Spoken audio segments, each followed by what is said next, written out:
போடலைன்னா தப்பா போயிடும். எங்க மின்கட்சி இருக்கும், எங்க இது இருக்குன்னு உங்களுக்கு தெரியாது. தண்ணிக்குள்ள தானே போறோம், சகதிக்குள்ள தானே போனீங்கன்னா கவனம்லாம் போய் இப்போ அந்த தங்கச்சியை போட்டிருந்தாங்கன்னா இந்த பாதிப்பு வந்துருக்காது. அவள் போடாம போனதுனால தான் இது தெரியும்.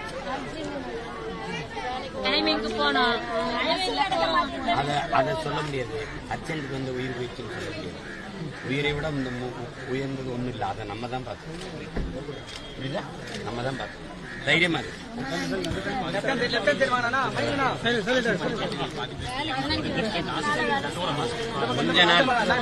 கொஞ்ச நாள் வந்தா தனியார் ஒப்பந்தத்தை நீக்கிட்டு நம்ம மறுபடியும் அரசு பணியா மாற்றணும்.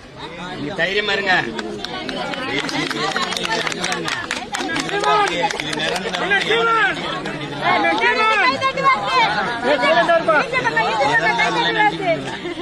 நீங்க வந்து தனியார் கொடுத்தா நம்ம வந்து வெளில போயான்ட்டு நம்ம வந்து மறுபடியும் அரசு பணியா மாற்றி வேலை செய்யலாம். தைரியமா இருங்க.